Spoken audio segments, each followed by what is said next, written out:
Hey, what's up, guys? It's Clint. I am back with some entertainment news. I got Rob Zombie in the middle of a new project that we're going to talk about.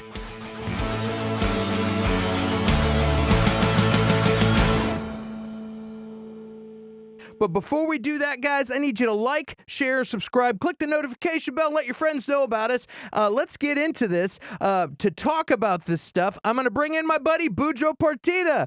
Budro Partida is an Emmy Award-winning filmmaker. He makes horror films. And he just loves horror in general. So he's my guy. He's my buddy. And anytime we got some horror-related stuff, I go to Budro. Budro, how you doing today, man? Good, dude. Good to be back. And I've been hearing a lot about this Rob Zombie project, so figured that we'd chat about it.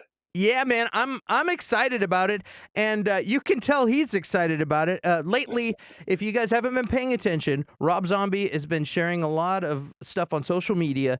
He's remaking the 1960s fan favorite, The Munsters.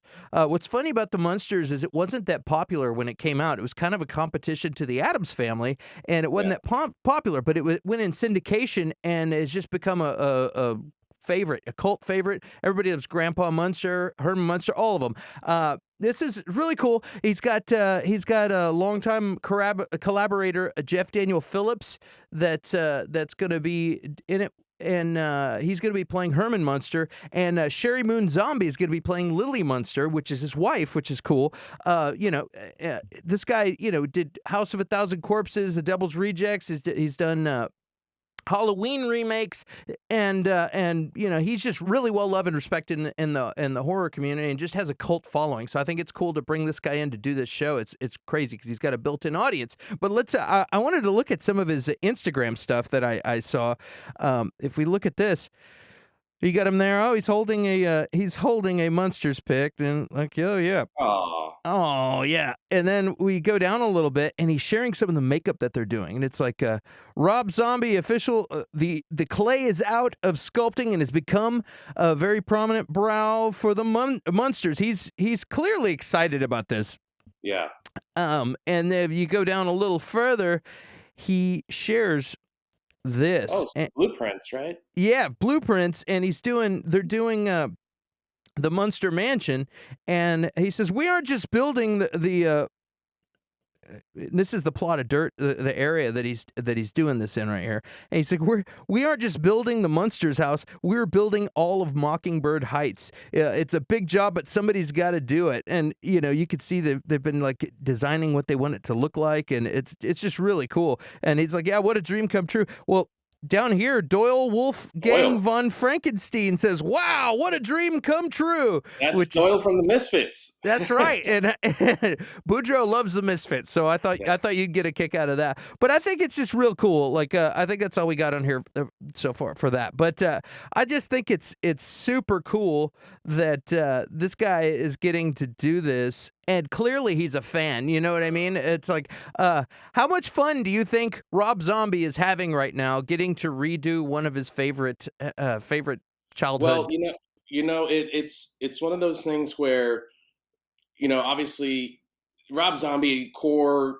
artist, at the core, he's a musician who happens to be a filmmaker as well, but he studied film. He's actually studied a lot of the classics. And if you've ever seen his MTV Cribs, his house is very much like the Guillermo del Toro kind of home, where he just is submerged in the horror lifestyle, which not a lot of people do. And so, but Rob Zombie is really a huge aficionado for that. His house is like I said, it's like he's living inside a haunted house with a good majority of, obviously music related stuff, but he has a huge collection of film memorabilia. So he is a film student. And so it's interesting how he started off with House of a Thousand Corpses, which a lot of people didn't like. I actually really did like it. It was kind of crazy, and it looked like a comic book. It was a comic book brought to life. And then he followed it up with The Devil's Rejects, and then came out with the Halloween remakes. So very popular films. He's obviously has a huge following. Now some of his later stuff, 31. The one, which one, Salem. There's a couple other ones that he's got so far. So not as popular with the fans, but Right. still, he's a very niche crowd. Demo, but everybody that I know loves the Munsters, especially in the horror community. Oh yeah.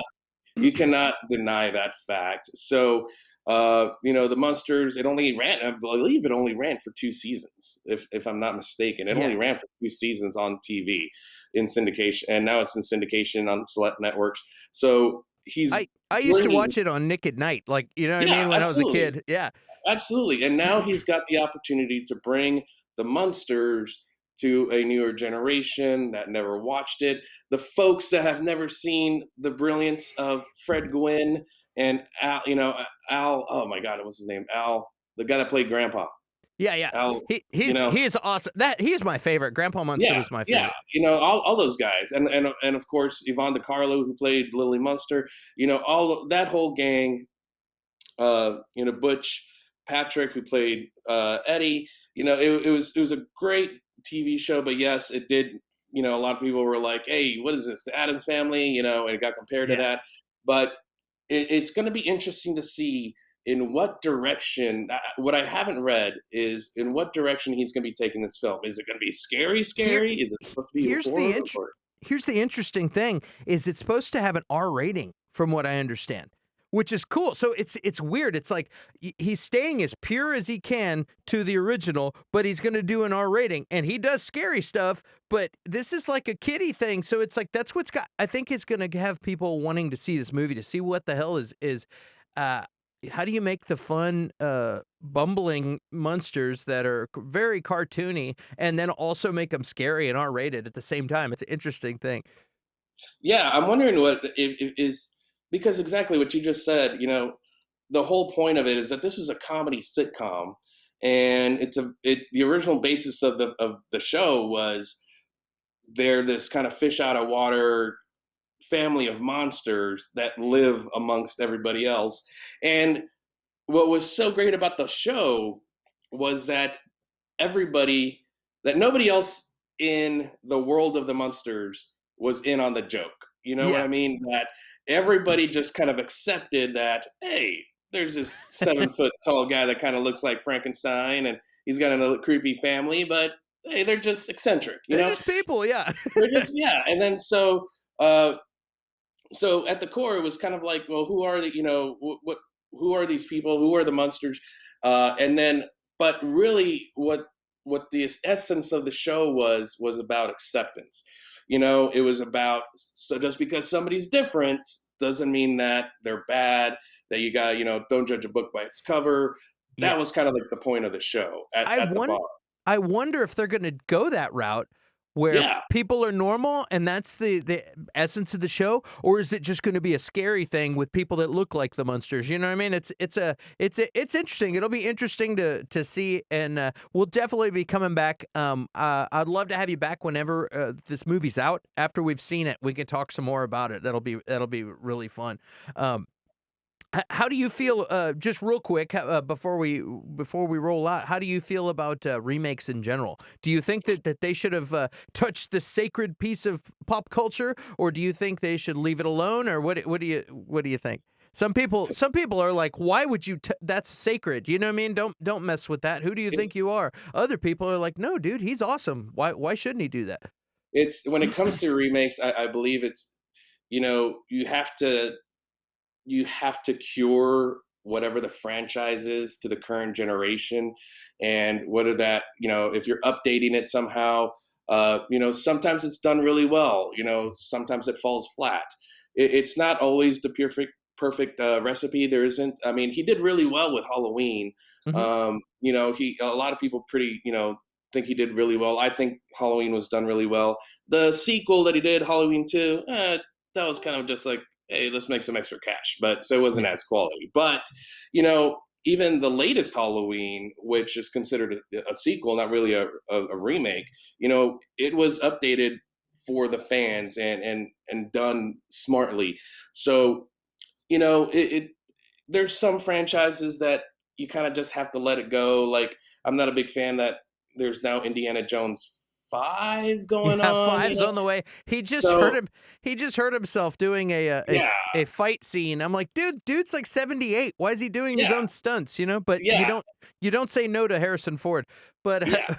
And but like, yeah, and the I thing hear. is, like, like that's one of those franchises, you don't touch. That is sacred. If somebody's gonna do it, it's got to be Harrison Ford.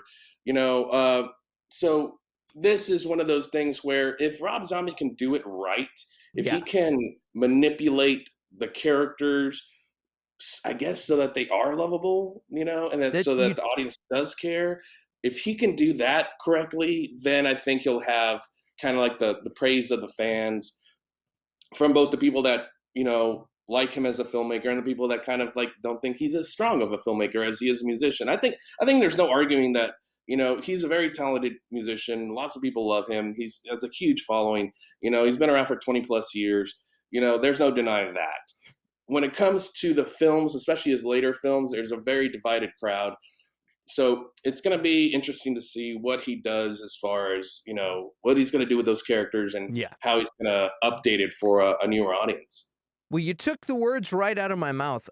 It's all about making the characters lovable. I think if he can make Yeah. the characters lovable, he's going to have a win on this one. At a time, also you have Adam's Family spinoff directed by Tim Oh, Burton that's right. or Yeah, that's something right. like that. So that's another interesting thing. It'd be funny if they came out at the same time, opposing remakes. But well, awesome, man. I think we both agree if they can make the characters lovable, Rob Zombie's going to have a win. And he's already got a huge audience ready for this movie, and I'm excited. So, guys, as we hear more about it, I'll be hitting you with some more news, casting, previews, whatever we got. But thank you guys for watching this video. Again, be sure to like, share, and subscribe. And Budro, where can we find you? And let them real quick. Let us know what projects you're working on real quick before. Oh, I gotta get you back in the thing. There you go. There you go. What projects are you working on right now that people could check out and keep an eye out? And also, since this is a horror thing, let them know where they can catch some of your shorts and stuff. Sure. Well, right now my big project is Bloody and Bruised, the untold story of the back room. So, working on that documentary. We are nearing end of principal photography, so we are about to go into a year of post production. But in the meantime, lots of other horror films and other projects. I've got lots of music videos that are out there right now. Some that are in pre production now for later this year. I just finished something for the Immortals that's up and running. They did a remake of Danny Elfman's "It's a Dead Man's Party." Came out really cool, so go check that out. Plus, Beware's online, my werewolf film. It's on Amazon Prime. You can also check out all the rest of my horror shorts and films at my YouTube page. And all this stuff is all on pennyrockproductions.com. So go check it out. Horror stuff, music stuff, punk rock stuff, documentary stuff. We're all having a good time over here. Awesome. Yeah, I got the I'm going to have the link in the description. Also, you can see the URL at the bottom of the screen. Okay, if you clicked on this video, you're a fan of horror, so you need to go check out Budro's stuff because he puts out some great stuff. Even his music videos. Everybody knows I'm a musician who knows me, and I went to look at Budro's music. They're like scary music videos. They're awesome. So it's really good stuff, and he's won awards on in film festivals and stuff with his films. So check his stuff out. And we'll be back soon, guys, with more videos, entertainment news. All right, we'll talk to you later, guys.